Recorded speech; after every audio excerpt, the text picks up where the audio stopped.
¿Listo, señoritas? Listo. Bueno, primero que todo, pues muy contento, muy honrado. ¿Ya?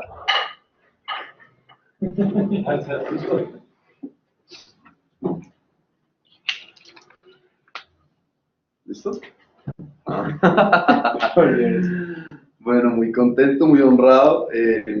La verdad que la oportunidad que me da este hermoso grupo es invaluable. Digamos que en algún momento solía ser influenciador del mal y hoy Dios me regala la oportunidad de serlo para bien.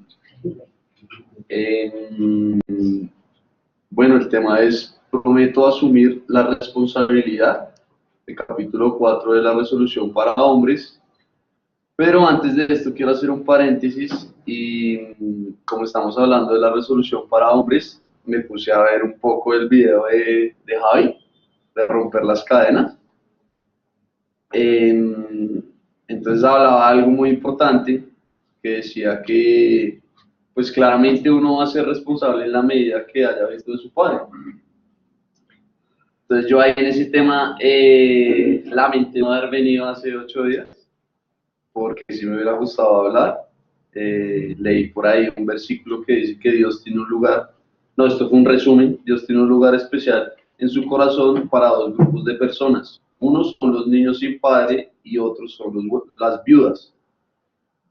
¿Por qué trae este tema? Porque pues a pesar de que tuve padre presencial, no era mi padre biológico.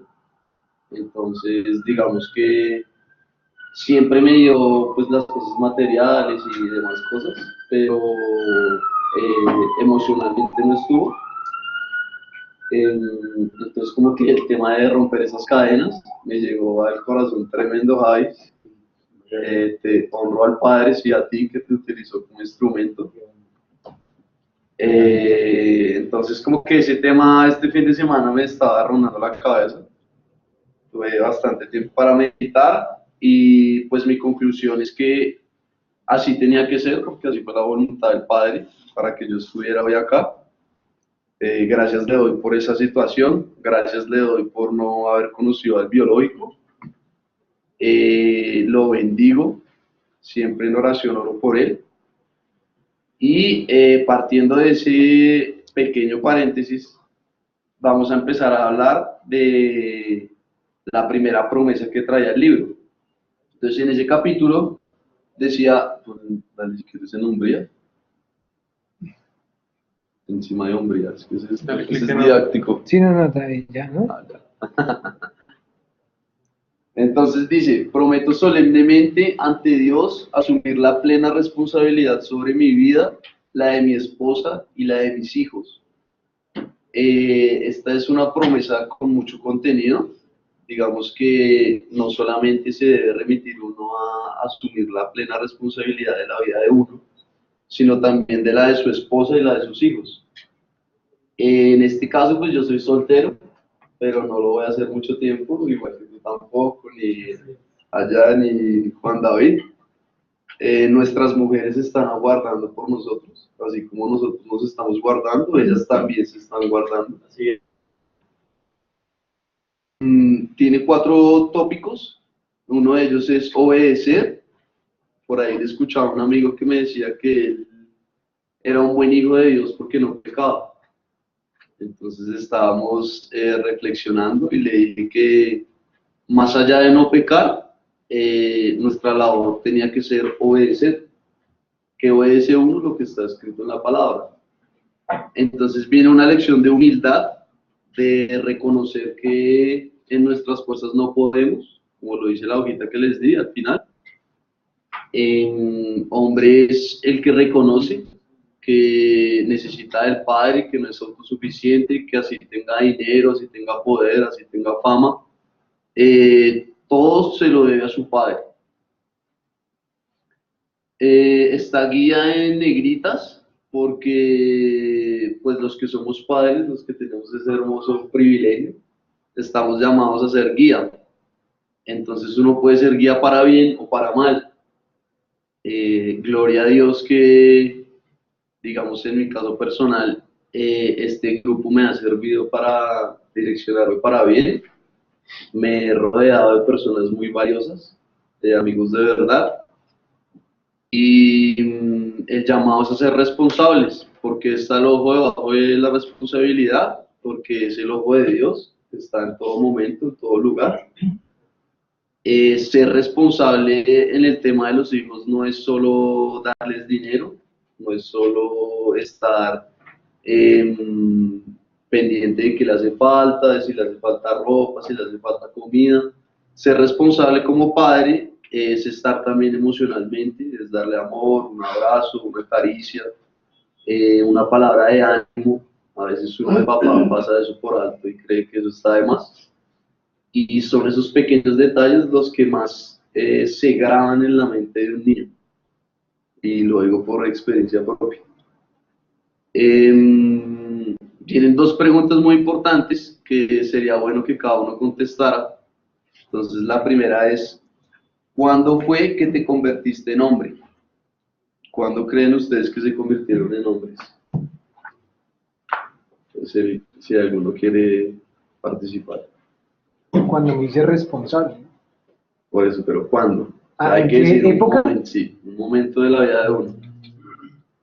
¿Cuándo se hizo un hombre?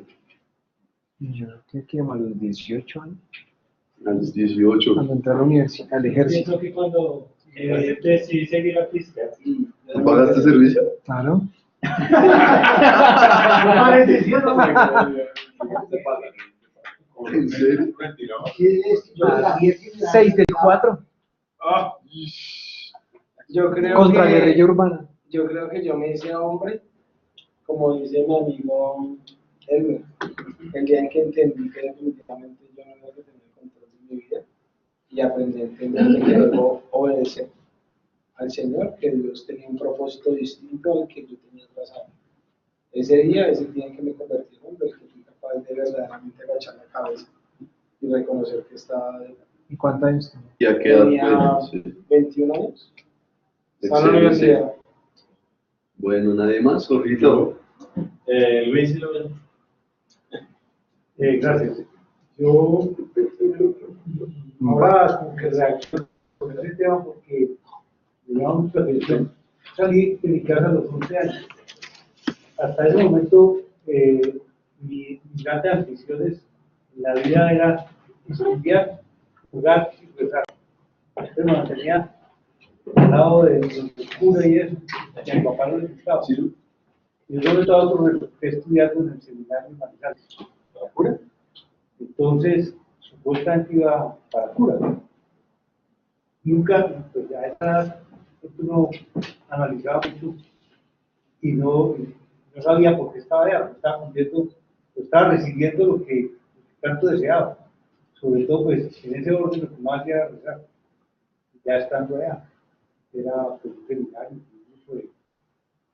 de muchos muchachos y 13 curas, y comencé a reaccionar que yo me estaba haciendo hombre, ya tenía que resolver por mí mismo, y que estaba gozando de lo que quería. Entonces, ahora que lo plantea usted así, es cuando yo lo relaciono, y creo que a partir de ese momento, de pronto no fue tan pronto como llegué, pero sí, allá tuve 5 años, durante esos 5 años, pues, tuve mucho tiempo para cambiar de idea de que ya no era puro.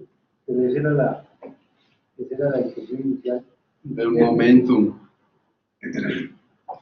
Bueno, ¿nadie más? Yo también. Jorge, yo.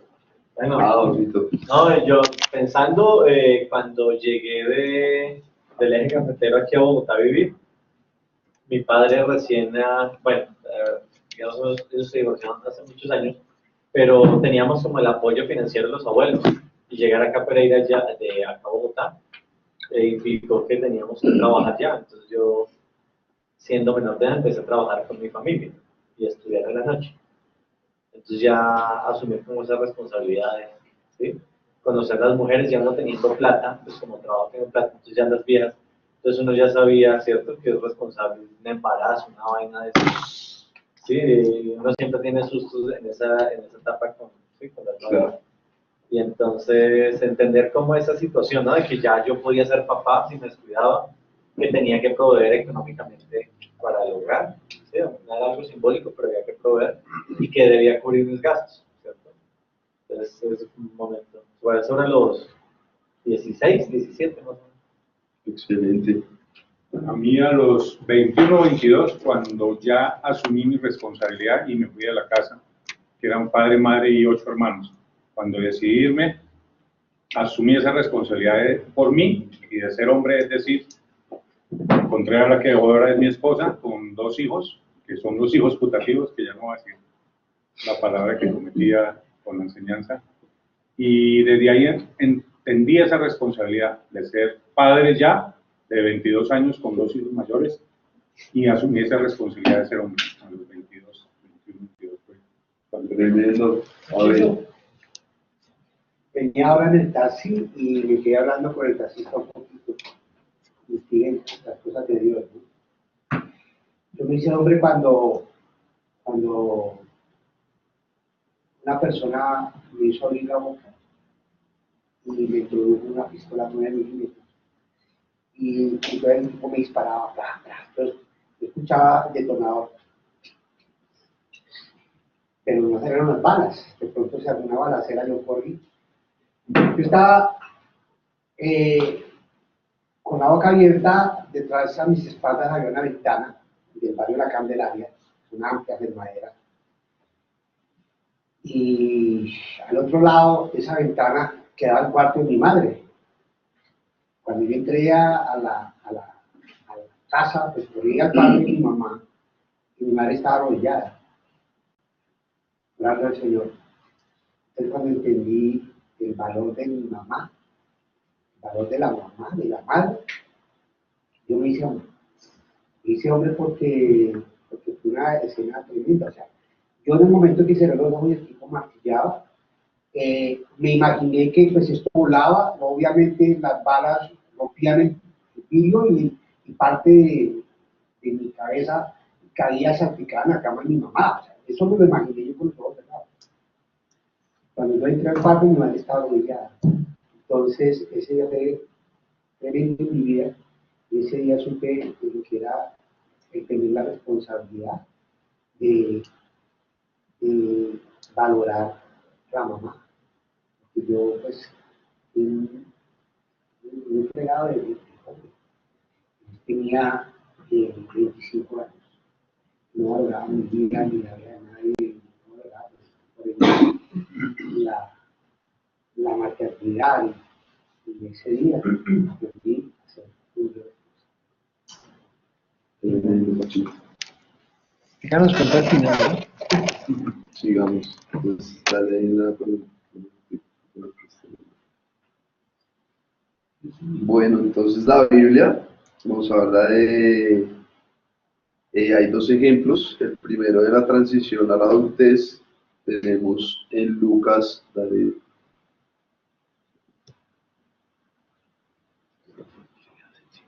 Es que se hace lento.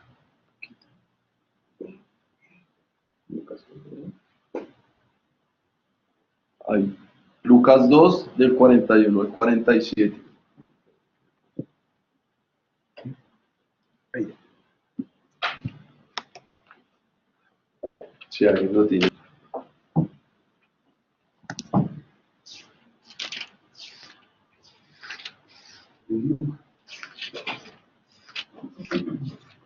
Lucas 2 del 41 al 47. dice: sus padres acostumbraban ir todos los años a Jerusalén para la fiesta de Pesach. Están hablando de Jesús. Pascua. Cuando cumplió 12 años, subieron ellos a Jerusalén conforme a la costumbre de la fiesta. Una vez acabados los días de la fiesta, mientras ellos volvían, el niño Jesús se quedó en Jerusalén y sus padres no se dieron cuenta. Suponiendo que él estaba en la caravana, fueron un día de camino y lo buscaban entre los parientes y los conocidos. Como no lo encontraron, volvieron a Jerusalén buscándolo. Sucedió que después de 3 días lo encontraron en el templo, sentado en medio de los maestros, escuchándolos y haciéndoles preguntas. ¿Hasta dónde? Hasta el 47. Todos los que lo oían se asombraban de su entendimiento y de sus respuestas. Bueno, ahí vemos la primera transición de Jesús a su adultez. Él ya no necesitó estar, digamos, ceñido a su papá y a su mamá terrenales. De hecho, cuando ellos fueron a preguntarle, preocupados de que por qué le habían hecho eso, él les respondió que estaba en los negocios de su padre. Él empezó a comprender que ya estaba en una edad donde tenía que pues alejarse de lo que son las cuestiones de los niños. Y el otro ejemplo que presentaba el libro es el Bar Mitzvah. ¿Qué es el Bar Mitzvah? Es una ceremonia judía que se celebra a los niños cuando cumplen 13 años. Bar significa hijo de, y Mitzvah significa la ley, hijo de la ley. En la ceremonia, como se puede apreciar ahí, ponen al niño a leer ciertos versículos del Antiguo Testamento. El significado de esto, eso es simbólico, significa que el niño empieza a aprender y a obedecer los mandamientos de Dios por su cuenta y sus padres lo hacen responsable por su vida, su conducta y sus pecados. Quiere decir que a esa edad adquiere otras responsabilidades y derechos. Por ejemplo, puede poseer propiedades y casarse en el futuro cuando esté preparado. Digamos que allí encontramos dos ejemplos de cuando se empiezan a convertir hombres en la cultura judía y en la Biblia con Jesús, pero sin embargo tenemos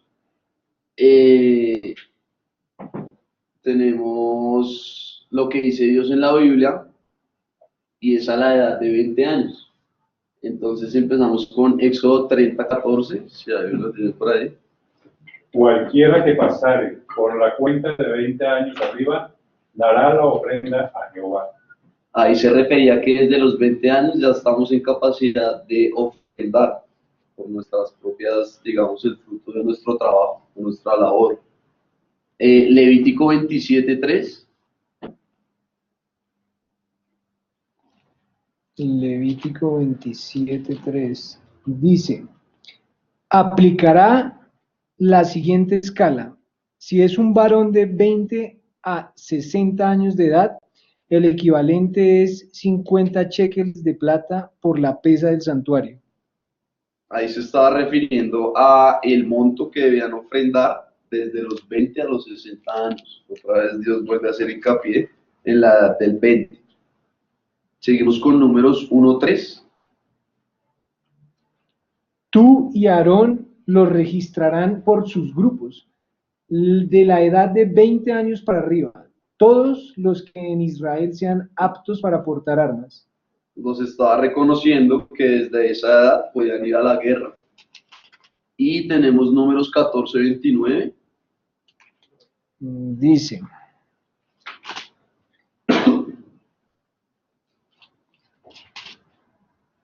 (14:29) en este mismo desierto caerán sus cadáveres, de todos ustedes que están registrados en sus diversas listas, de los 20 años de edad para arriba, ustedes que han murmurado contra mí. Ahí lo que quería Dios decir, los responsabilizó desde los 20 años por la desobediencia. ¿Cuál es la gran conclusión? Que después de los 20 años no hay excusas para no ser responsable. Remitiéndome a lo que era mi vida, en este punto pensé, pues cuando yo tenía 20 años, fue cuando fui papá. No era nada responsable. Digamos que leyendo esto me confronté bastante. Mi vida rondaba en malas amistades, en vicios, en alcohol, en prostitución, en todo lo que va en contra de lo que hemos visto hasta ahora de responsabilidad era yo. Entonces, digamos que cuando llegué a este grupo y escuché que por ahí, no me acuerdo si era Nico, que dijo que eran hombres de trapos de inmundicia, me sentí bienvenido. Dije, no, está acá debo estar yo bien porque yo también soy uno de esos. Entonces, después con el pasar de los días, como que me sentí bien, escuchando los testimonios de la gente. Y la conclusión es que a pesar de haber vivido todas esas cosas, la misericordia del Padre es tan infinita que permitió que eso me formara para amarle a Él. Bueno, en este punto viene un tema importante, que es la definición de qué es ser un hombre. Entonces cada uno estaba diciendo que se volvió hombre cuando prestó servicio, cuando tuvo un revólver en la boca o diferentes situaciones. El libro nos aporta una definición que dice que es apropiarme plenamente de mi rol como adulto, esposo, padre, empleado, vecino y cualquier otra función que decida asumir responsablemente, fundamentándome en Dios. En el relojito, ¿qué quiere decir? Que debo ser un varón de Dios en todo momento. ¿Por qué? Porque hay veces y situaciones que somos varones de Dios en el grupo o en la iglesia, pero entonces llegamos a la casa y está el que golpea a la mujer, el que insulta a los hijos, está el que es egoísta, está, no sé, cualquier tipo de pecado. Entonces por eso está el relojito haciendo simbología a varón de Dios en todo momento. Tenemos la señal de alerta. Y aquí vuelve el tema que siempre hemos hablado, que es que de Dios nadie se burla. Entonces, si uno le va a hacer una promesa, es para cumplirla, porque dice la Biblia que si no vas a cumplir, es mejor no prometer. Tenemos el pico, que es como el objetivo. El objetivo es cumplir un estándar apropiado y de excelencia. ¿Y quién da este estándar? El Señor.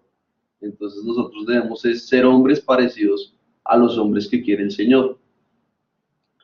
Y por último, no tener hijos o no estar casado no significa que uno no tenga las responsabilidades de un hombre. Uno es un hombre desde los 20 años, sea soltero, sea papá, no sea papá, a eso es a lo que hace alusión. Seguimos entonces con los atributos. Entonces el libro tocaba 7 atributos. El primero de ellos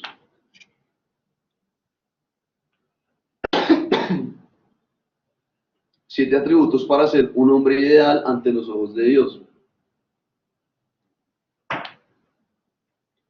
Entonces el primero de ellos hablaba de aceptar la masculinidad. Y aquí hay un concepto importante y es definir qué es masculinidad. Digamos que hoy en día se tiene un concepto errado, se piensa que masculinidad es el que más mujeres tenga, el que más mujeres se pueda levantar, el que más billete tenga, el que tenga mejor carro, el que tenga mejor porte. Hay los que están embelecinados con el cuerpo, es más masculino el que tenga un cuerpo más ejercitado. Todo esto son conceptos del mundo, pero nosotros no estamos llamados a amar al mundo, sino a amar a Dios y a seguir a Dios. Dentro de las características esenciales de la masculinidad de Dios, el principal atributo es la fuerza. Por eso sale el bracito así. Desde que somos pequeños, Dios nos pone el anhelo de ser fuertes. Siempre estamos midiéndonos las fuerzas con los demás o mirando cómo crece el brazo, cómo tenemos más fuerza que otro. Pero lo importante no es la fuerza física. Al igual que Jesús, debemos buscar desarrollar fuerza no solo física, sino también moral, mental, social y sobre todo espiritual. En todos nuestros roles como hombres, que los vimos en la definición de empleado, padre, vecino, esposo, requieren mucha fuerza, pero no solo física, sino en todas las áreas que ya tocamos y sobre todo en la espiritual. Entonces vamos a leer Primera de Juan 2:14. Primera de Juan 2. Les he escrito a ustedes, padres, porque han conocido al que es desde el principio. Les he escrito a ustedes, jóvenes, porque son fuertes y la palabra de Dios permanece en ustedes y han vencido al maligno.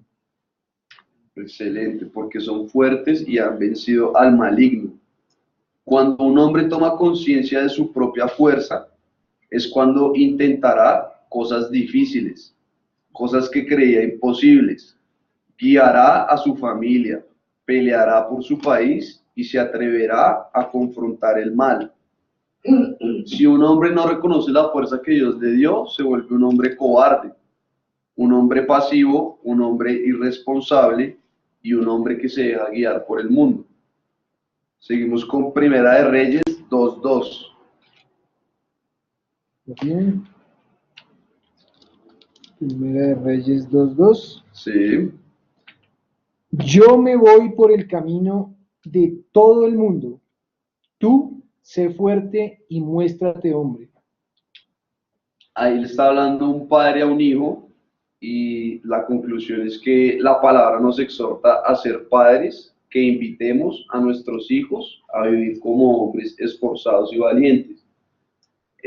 Nuestra responsabilidad no solo se limita a lo que hagamos de nosotros, sino también a lo que hagamos de nuestros hijos.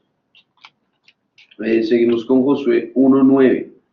Mira que te mando a que te esfuerces y seas valiente.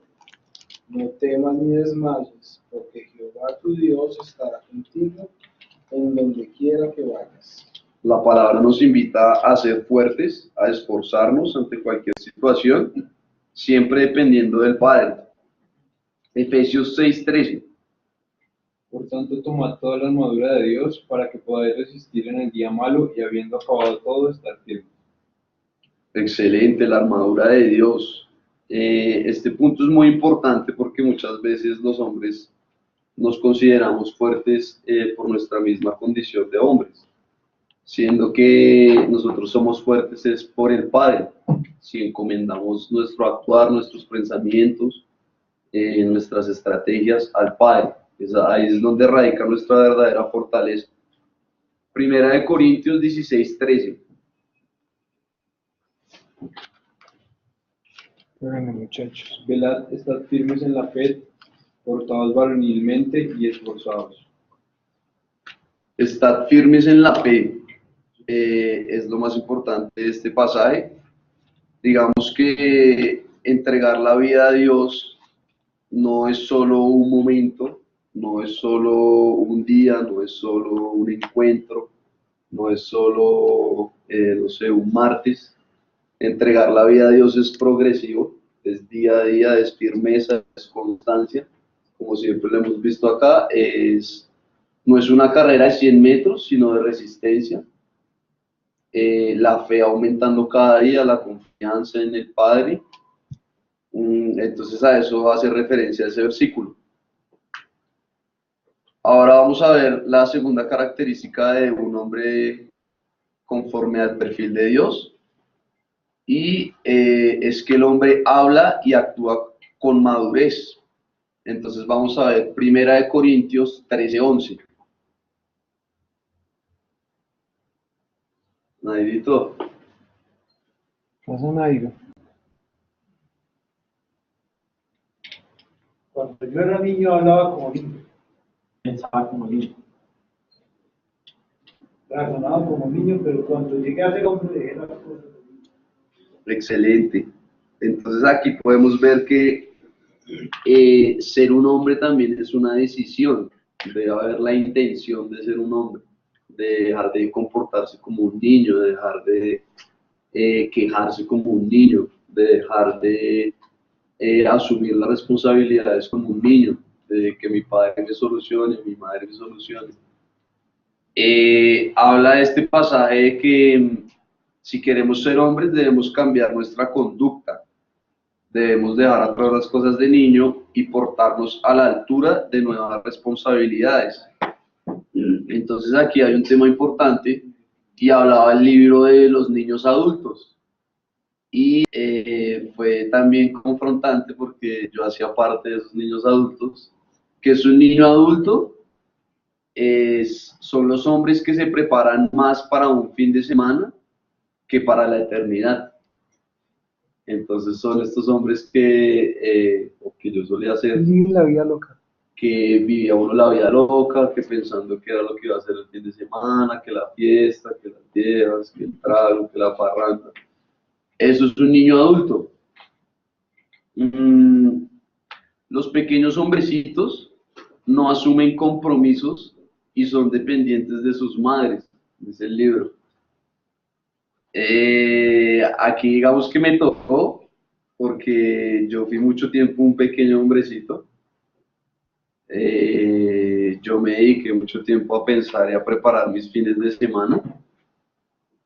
Pero gracias a Dios esto sirvió para sentar las bases de lo que hoy me permite prepararme para la eternidad. Los niños adultos no están capacitados para preparar a la siguiente generación. Y ahí es donde viene el punto crítico. La mayoría de esos niños adultos, como en mi caso, no escatima los riesgos de lo que sus acciones pueden traer.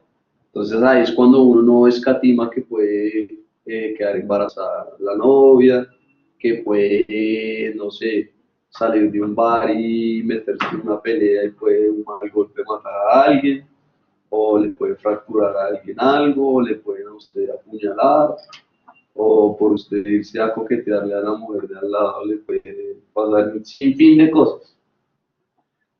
¿Qué es lo que piensan estos niños adultos? Desean gozar de las libertades, las recompensas y los privilegios de la adultez, pero solo quieren asumir las responsabilidades de la infancia.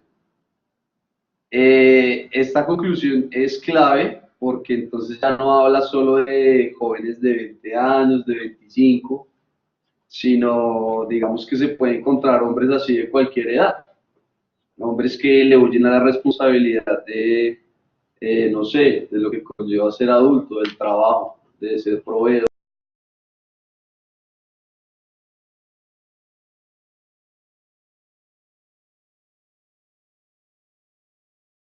El siguiente es un hombre asume su responsabilidad. Entonces vamos a ver Génesis 2:15. Génesis 2:15. Mientras lo buscan, vamos a definir cuál es el concepto principal de responsabilidad. El concepto principal, según el libro, es que una autoridad superior nos confía y nos otorga el poder para ocuparnos de algo o de alguien. Y a esto se le suma la bendición de hacerlo bien o la maldición de hacerlo mal. Eso es responsabilidad. Tomó pues Jehová Dios al hombre y lo puso en el huerto del Edén, para que lo labrara y lo guardase. Ahí se ve cómo Dios le está delegando responsabilidad Pasó de guardar el Edén. Pachito. Aquí hay algo muy importante y es que mientras la responsabilidad edifica al hombre y a todo lo que lo rodea, la falta de responsabilidad lo debilita y lo destruye. Entonces, cuando uno no es consciente de que es el Padre que nos está poniendo por responsables, estamos encaminándonos a la destrucción. La responsabilidad nos llama a actuar y nos pone a prueba, revela nuestro carácter, nuestro calibre, de qué estamos hechos. Es un regalo y un honor tener responsabilidades, tener hijos, tener trabajo, tener empleados. Y aquí viene un concepto clave, que es cuanto mayor es la madurez de un hombre, más responsabilidades puede Dios encomendarle.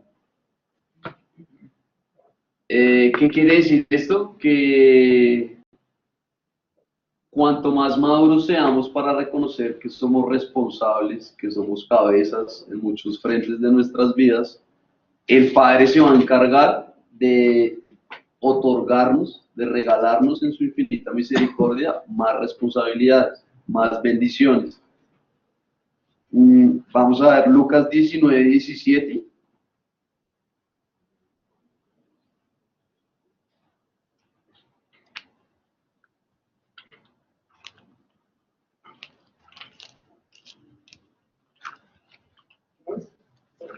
Lucas 19, 17.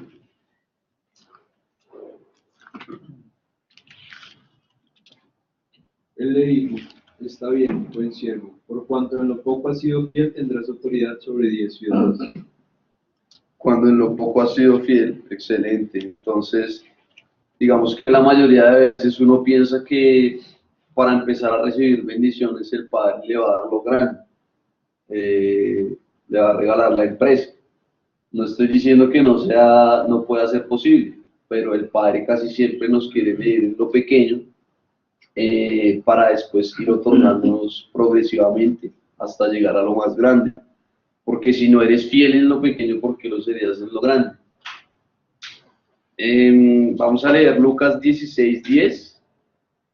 El que es fiel en lo muy poco, también lo es, en lo más es fiel.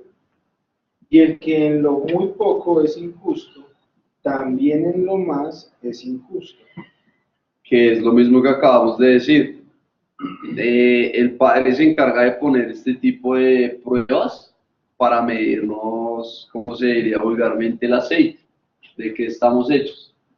Porque se han dado muchos casos de que personas llegan al éxito y se olvidan del Padre, o se enamoran del dinero o del poder. Y entonces el Padre, en su infinita misericordia, se encarga de guiarnos, de enseñarnos progresivamente. Vamos a leer Santiago 1:5. Si necesitan sabiduría, pídasela a nuestro generoso Dios, y Él se la dará. No lo reprenderá por medirla. No lo reprenderá por medirla. Excelente. Entonces, para asumir la responsabilidad, debemos pedir sabiduría, pero sabiduría celestial. Con humildad, pedirle al Padre, como lo dice el versículo, que nos dé la sabiduría para guiar nuestros hogares, nuestras empresas, nuestros hijos, nuestras mujeres. La invitación que nos hace el libro, y que es muy buena, es a tomar el timón con nuestras manos, a guiar, a proteger y a proveer a nuestras familias, a amar la responsabilidad, a vivirla y a promoverla entre los hombres, porque nuestro compromiso va también cuando veamos a un amigo, a una persona que no está asumiendo una responsabilidad, hacerle caer en cuenta con palabras de amor, que el que es responsable está honrando al Padre. Vamos a leer Lucas 12, del 42 al 43. Y dijo el Señor, ¿quién es el mayordomo fiel y prudente, al cual el Señor pondrá sobre su familia para que a tiempo les dé su ración? Bienaventurado aquel siervo al cual, cuando el Señor viniere, hallare haciendo así. Excelente. Este versículo nos muestra que mientras nuestra confianza esté depositada en Él, Él nos dará las fuerzas y los recursos para no volver atrás.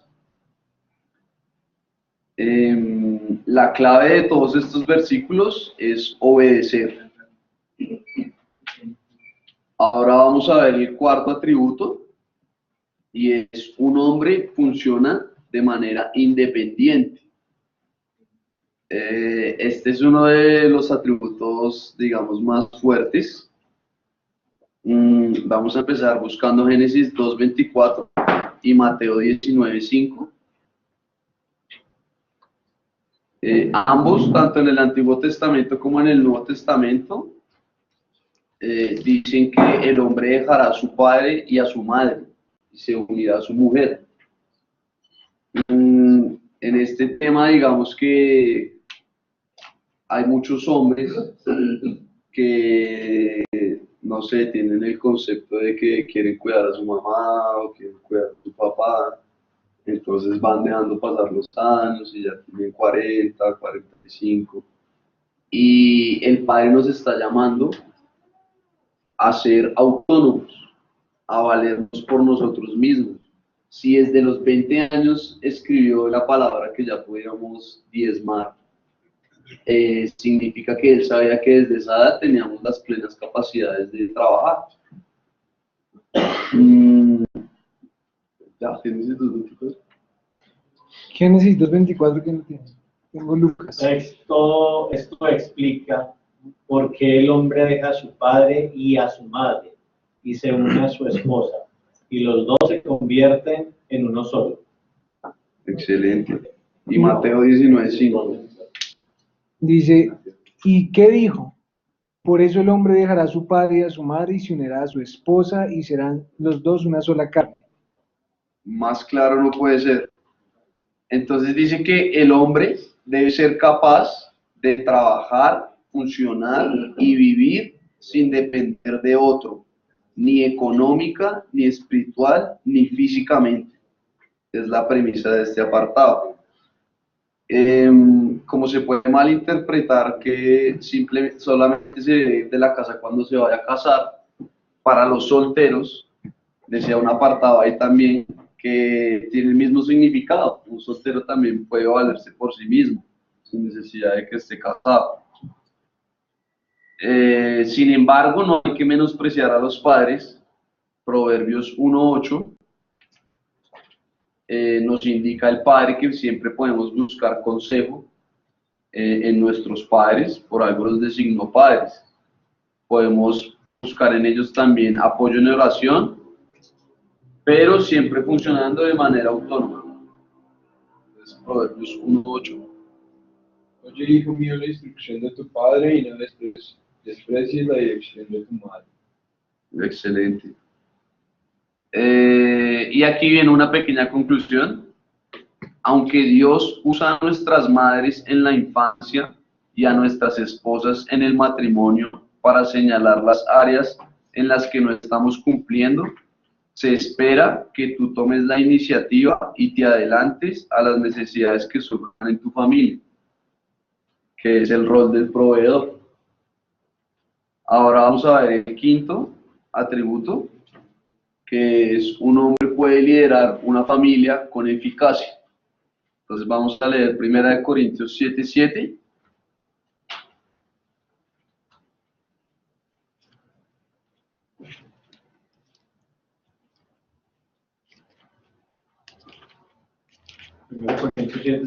Sí. Sin embargo, quisiera que todos fueran solteros, igual que yo, dice Pablo, pero cada uno tiene su don específico de Dios, unos de una clase y otros de otra. Y este es un tema bien importante porque lo que el libro quería recalcar es que no todos los hombres son llamados a casarse o a tener hijos. Ser soltero no significa un castigo del Padre. Digamos que, como lo dicen ahí, es que ser soltero también puede ser llamado un don de Dios. Sin embargo, lo que sí está claro es que el hombre, si se decidiera casar, debería estar preparado para casarse. Entonces vamos a leer 1 Corintios 9:15. Dice, pero yo de nada de esto me he aprovechado, ni tampoco he escrito esto para que se haga así contigo, porque prefiero morir antes que nadie desvanezca esta mi gloria. Bien, entonces hay que tener la responsabilidad necesaria para iniciar y liderar una familia. Este es un claro atributo de la adultez. Ser un hombre no significa casarse, pero sí ser capaz de hacerlo. Entonces acá viene un agregado para nosotros los solteros.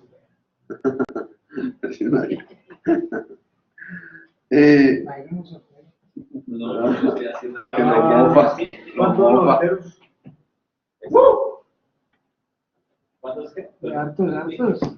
Esos solteros no. Reíros. Vea, escuchen solteros. Hay premio para el que se case primero, pero que se case bien, ¿no? Antes de explicar lo hiciste. Cuando sea. Los solteros tenemos la responsabilidad de ir preparándonos, afirmando las cualidades de carácter necesarias para el matrimonio y la paternidad.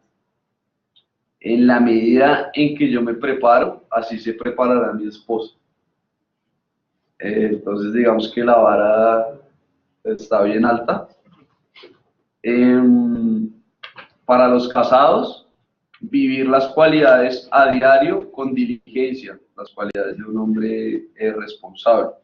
Y para los padres, enseñar a los hijos el camino correcto, el camino que los conduzca a la madurez.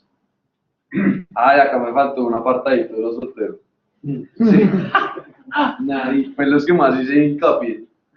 Si Dios te pone el anhelo de formar una familia, es porque por ahí es el camino que Él quiere. Porque Dios pone el querer. El querer y el hacer. Bueno, vamos a continuar con el sexto. Un hombre reconoce su responsabilidad ante alguien. Entonces vamos a leer Génesis 2:15. 17. Del 15 al 17. Tomó pues Jehová Dios al hombre y le puso en el huerto de Edén para que lo labrara y lo guardase. Y mandó Jehová Dios al hombre diciendo: de todo árbol del huerto comerás, mas del árbol de ciencia del bien y del mal no comerás de él, porque el día que de él comieres, morirás. Tal cual, entonces Dios les delegó una responsabilidad, pero así también especificó un tipo de rendición de cuentas. Si comerían de ese fruto, morirían. ¿Por qué lo hizo así? Porque siempre detrás de una responsabilidad hay una contrapartida. No significa que si yo abandono mi responsabilidad, queda sin consecuencia. Entonces, vamos a leer el Salmo 9:8. Él mismo juzga al mundo con justicia, gobierna a las naciones con equidad. El carácter justo de Dios habla de este Salmo. Y aquí viene algo trascendental, que es la imagen que aparece ahí con el mundo. Todas nuestras acciones tienen consecuencias inmediatas, pero también eternas. Entonces, uno debería vivir pensando que lo que uno hace no solo le va a repercutir aquí en la tierra, sino en la eternidad. Trasciende el mundo, por eso está el globito ahí. Vamos a leer 2 Corintios 5:10 y Hebreos 9:27, para que vaya buscando otro.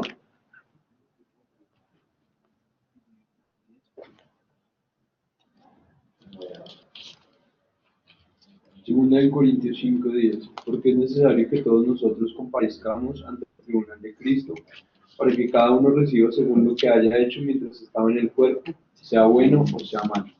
Ahí está hablando del tribunal de Cristo, que será el que tendremos que pasar apenas pasemos a la eternidad. Entonces la pregunta que hay acá es, ¿ya estás listo para encontrarte con Dios en el juicio? ¿Para rendir cuentas de lo que viviste en la tierra? Es la pregunta. Y la segunda pregunta es, ¿podrías afirmar que sabes con certeza dónde pasarás la eternidad cuando mueras? Con plena certeza. Y ahora vamos a ver Hebreos 9:27. Y de la manera que está establecido para los hombres que mueran una sola vez y después de esto el juicio. Excelente. Después de la muerte, el juicio. Más claro no puede ser. Vamos a leer 1 Corintios 10:12. Por lo tanto, si alguien piensa que tenga cuidado de no caer. Este es un punto también bien importante, porque muchas veces cuando uno ya está en el camino, uno piensa que todo lo está haciendo bien. y que está uno agrandado y sobrado y que está uno ministrando. Pues esas dos preguntas son peligrosas, la anterior y esta. ¿Tienes tú la certeza de dónde vas? Tienes tú la certeza, exactamente. Es- Ten mucho cuidado. Entonces, cuando sintamos que estamos dando lo mejor de nosotros, lo que debemos hacer es buscar la perfección, seguir creciendo, seguir dando más, no, como se diría, roncar, como diría el Chuchito. Porque digamos que es cuando uno se vuelve monótono, se empieza a acostumbrar a ser cristiano, a volver una rutina, desde una forma de vida. Vamos a leer Colosenses 3:23. Trabajen de buena manera, de buena gana, en todo lo que hagan. No se puede para el Señor y no para los demás. Exactamente, sea cual sea la labor. Y vamos a leer Proverbios 27:17.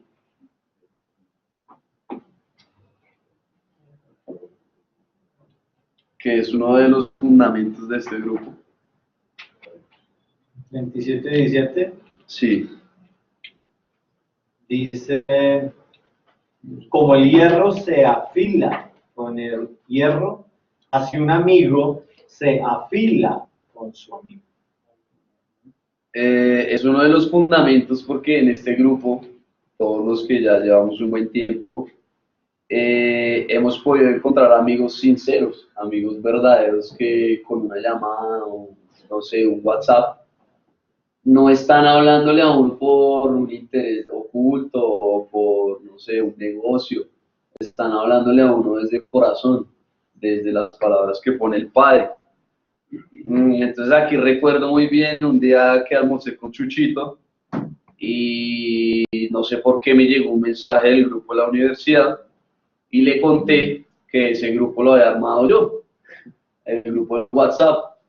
Entonces me dijo, bueno, ¿y qué hablan ahí en ese grupo? Y yo, no, pues mandan solo porno, solo videos de viejas, solo drogas, peleas de la fiesta de anoche. ¿Y usted qué hace en ese grupo? Chuchitos, que yo lo armé. No, papá, usted ya no es de ese mundo. Tal cual, llegué a escribir en el grupo, muchachos, los quiero mucho a todos, esto no significa que es ser su amigo, pero ya lo que comparten en este grupo no me edifica. ¡Pum! Me salí. Como a los 10 minutos, me había escrito cada uno por aparte. Oiga, se mariqueó. Es que Flor de Campo.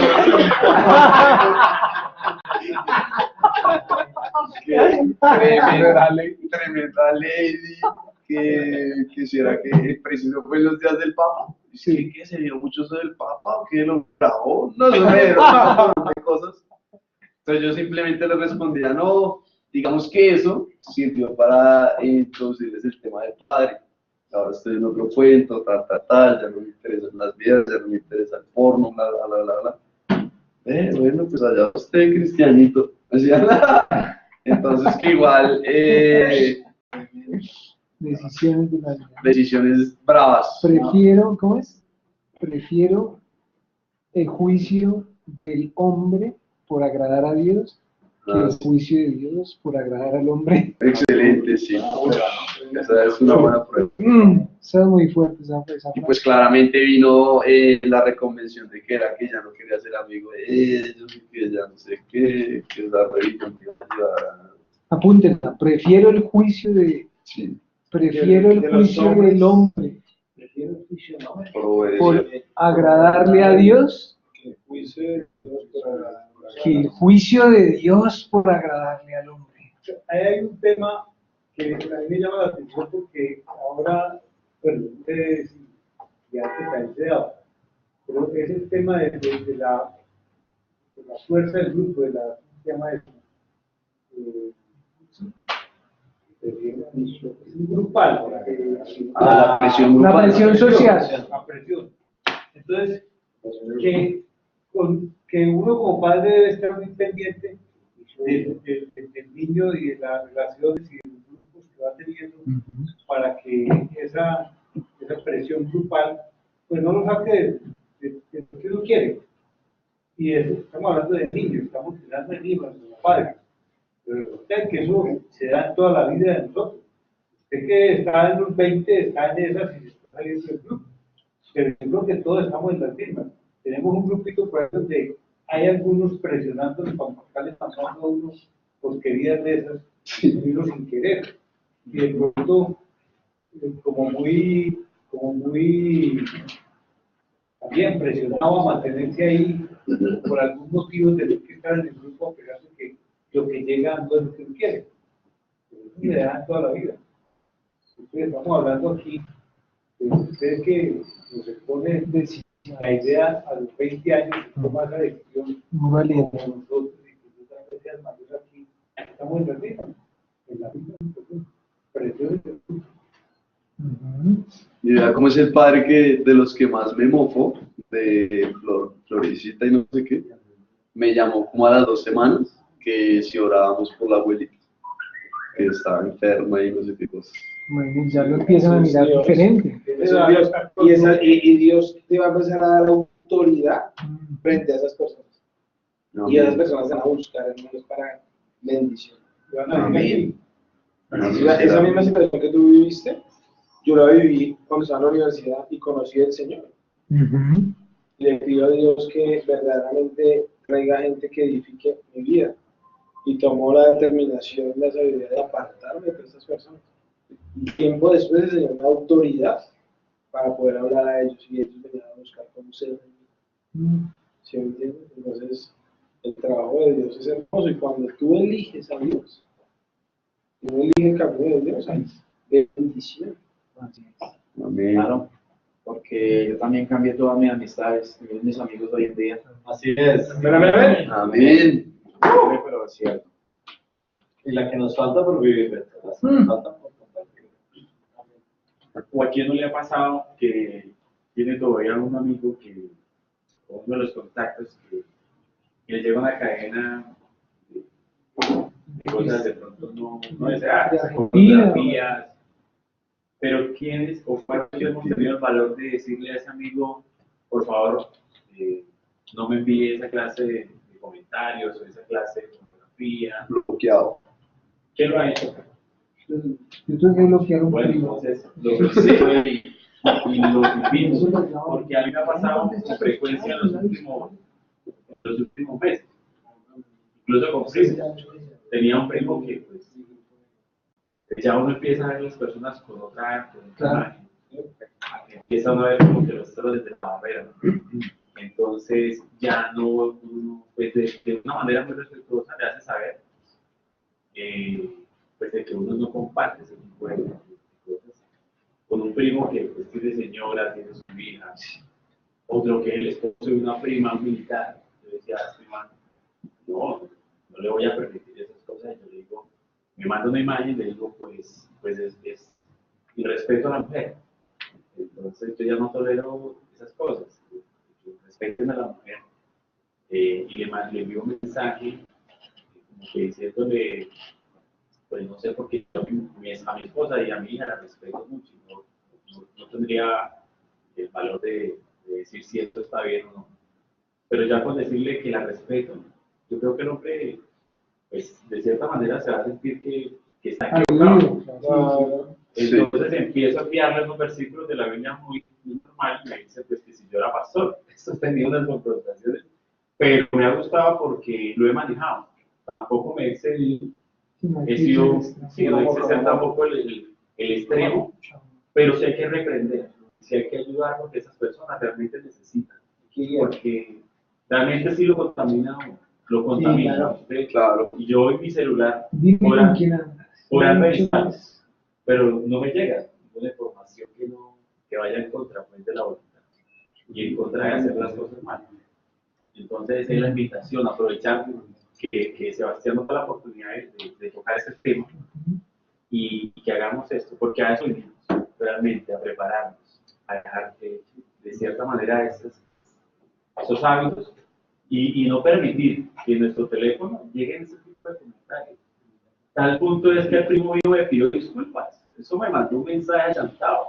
Dije, tranquilo, O sea, le respondí muy bien y el hombre nunca más volvió. Había otros, o sea, me han pasado ya varios temas, pero ya mi teléfono dice, yo ya como dice, ya entran los mensajes que quiero que entren y los que no, y los voy borrando o inmediatamente le voy diciendo, le voy respondiendo con un mensaje. Sí. Y de esa manera los invito a que hagamos un pare y a que hagamos un bloqueo. Y el bloqueo es así, no es bloquear a la persona, ni dejarle hablar, porque yo intenté. Yo dije, bueno, voy a bloquear este man porque ya se me salió, es un primo, y yo no voy a hacerle eso, porque él me va a preguntar qué pasó con usted. Entonces yo no lo bloqueé. Yo me lo coloco ahí para que yo le dé el mensaje. Porque, ¿por qué me llegan tanto? Yo dije, pero ¿por qué me están mandando tantas cosas que ya no me interesan? Porque ya no vienen al caso. Entonces los invito a que hagan esto, no bloquearnos, sino que empiecen a trabajar, empiecen a dar de eso que estamos recibiendo acá y es buscar la herramienta de cómo hacerlo. Bajemos un versículo de la Biblia y enviamos o con sus mismas palabras, y era que va a producir algo, un efecto bastante gratificante. No, y no solo en WhatsApp, o sea, eso también va a la conversación diaria, al almuerzo en el trabajo, y que hay, que mire, eso es lo más difícil, Y digamos. las personas se van a abstener. En esas conversaciones también se van a abstener. Sí, claro. O hacerle comentarios Es lo que yo te de decía, mujeres, es la autoridad que pornografía. ellos pueden tener. Entonces, Eso es la autoridad, eso está mal. Bueno, ¿Será que ser primo da uno ese derecho? Porque, por lo menos a mí se me pasa. No sé decir alguien más, pero primo, como que tiene la autoridad o la capacidad para estar mandando uno todo eso. Igual también pasa algo y es que, por ejemplo, yo tengo compañeros de la iglesia y crean esos grupitos de solo hombres. Y yo pensé que iba a ser como los de la universidad, los de trabajo, no sé. Y ellos también lo hacen. Entonces ahí uno dice como que no es solamente ¿Qué hacen que enviar cosas, basura? sí, cosas que no edifican realmente. Entonces yo pensaba, yo dije, no, pues si estos manes, estoy en un grupo de solo hombres de iglesia, pues hombre, me van a enviar, no sé, el mensaje, o yo qué sé, palabra profética, una vaina. No. Memes, chistes, doble sentido, y también tuve eso. Pues yo les dije, venga, pero ¿qué? Y obviamente pues está el chiste porque no está claro a qué se está jugando, o sea, no está claro dónde están puesta la mirada. Entonces yo no discrimino en este momento si no conoce de Dios o conoce de Dios. Aplica para todos. Muchos conocemos de Dios, pero muy pocos conocemos a Dios. Exacto. Y hay una profundidad de arriba para abajo, para izquierda, derecha, gigante. O que eso pare o que Exacto, eso sí es verdad. Nosotros tomamos la decisión. Y acuérdense que los modales preceden la palabra. O sea, los modales que tenemos es lo que nos permiten disfrutar la palabra y entenderla. Si nuestros modales no son los modales adecuados, cuando leemos esto se vuelve vacío y se vuelve hasta muerte, nos puede matar. Y por eso vemos todos los días las cosas que pasan en el mundo religioso, ¿sí? Porque sí vemos mucha religiosidad, pero al final los modales están mal. Y al estar los modales mal, lo único que está haciendo la palabra en esas personas es matándolos. No pareciera, y no lo creen, porque creen que es suficiente con yo estar convencido con la pregunta que decía, es que yo ya estoy salvo. Pero no es tan así, o sea, eso tiene tanto de ancho como de profundo, tiene muchísima repercusión el tema de los modales, como lo mismo el tema de la palabra, ¿sí? De cómo estoy yo hablando y qué palabra sale de mi boca. Acuérdense que en la palabra dice, la palabra es como miel, es como la miel. Cuando tú estudias la palabra de Dios, la Biblia, debería saber como miel y delicioso. Y muchos a veces dicen, no, pues es que yo leo y me duermo, es que eso me parece a veces aburrido, yo no le encuentro. Y una vez una persona llegó de un sabio y le dijo, maestro, yo la verdad, dice la palabra que la palabra es como la miel, y que es deliciosa, pero la verdad es que yo estudio y ya a mí me parece como tan chévere. O sea, yo no logro como disfrutarlo. Y la pregunta que le hizo este sabio fue, cuéntame, ¿tú eres de las personas negativas, eres de las personas que sacan una palabra grosera, eres de las personas que hacen un juicio, eres de las personas que hablan mentiras, o qué sale de tu boca? Y él decía, no, pues sí, a veces uno sí dice por ahí la grosería y uno por a veces sí también dice, ay, qué mamera, y ay, esto es una porquería, y tal. No, sí, pero es que yo me estoy preguntando eso. Yo le estoy preguntando es, ¿por qué yo no siento el tema como una miel? Entonces el sabio dice, no, es que las dos tienen relación, porque cuando usted habla palabras de una forma incorrecta, si lo que sale de su boca son palabras malas, si no son palabras que sean constructivas, si no son palabras que sean motivadoras, que sean edificantes, sino eso, lo que está haciendo es como si su paladar, como si se metiera puntillas, como si usted se tragara bueno, vidrio, Si usted después de tragar vidrio, ¿cómo tiene el paladar, cómo tiene la lengua, cómo tiene eso? Vuelto nada, ¿cierto? Ahora, si le echan miel, ¿usted va a poder saborear la miel? No, o sea, ese paladar vuelto una nada, por más que le echen miel y los mejores manjares, usted no va a poder disfrutar la miel. Lo mismo pasa con la palabra y el tema de los mieles, ¿sí?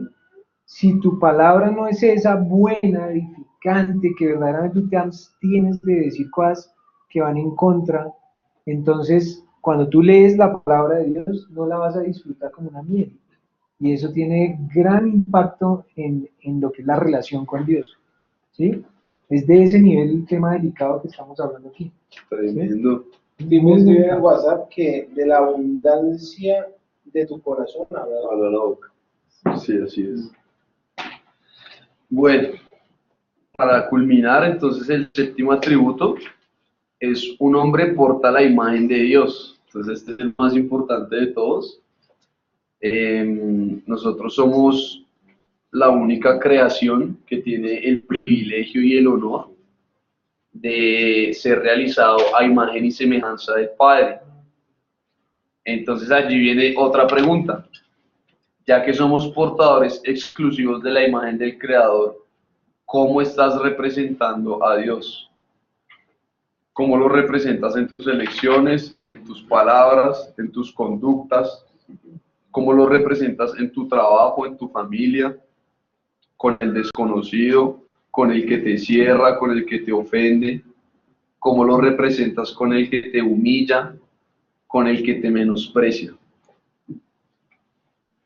Es una excelente pregunta. Y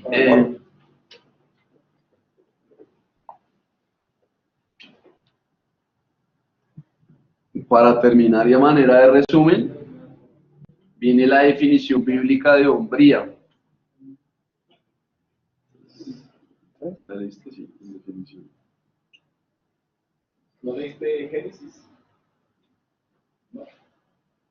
Era lo de imagen y semejanza. Sí, era lo de la imagen y semejanza. Pero si quieres, dale un airito. 1.26.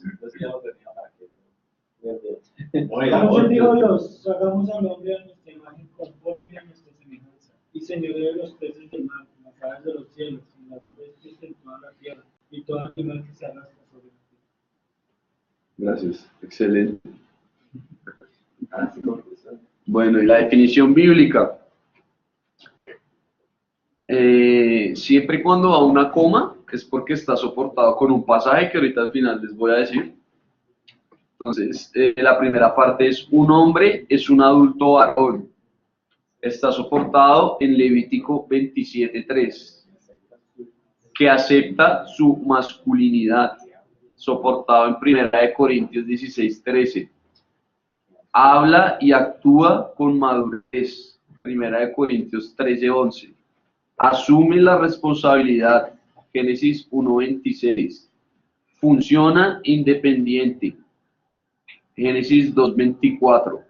Puede guiar a una familia con fidelidad, Timoteo 3:4-5. Y reconoce su responsabilidad ante otros, como portador de la imagen de Dios. Génesis 1:26.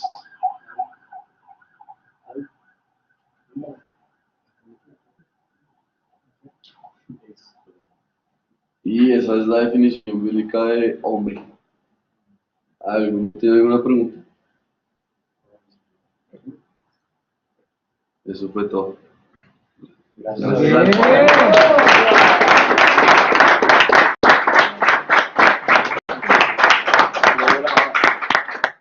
Hay una, en la vértice del libro,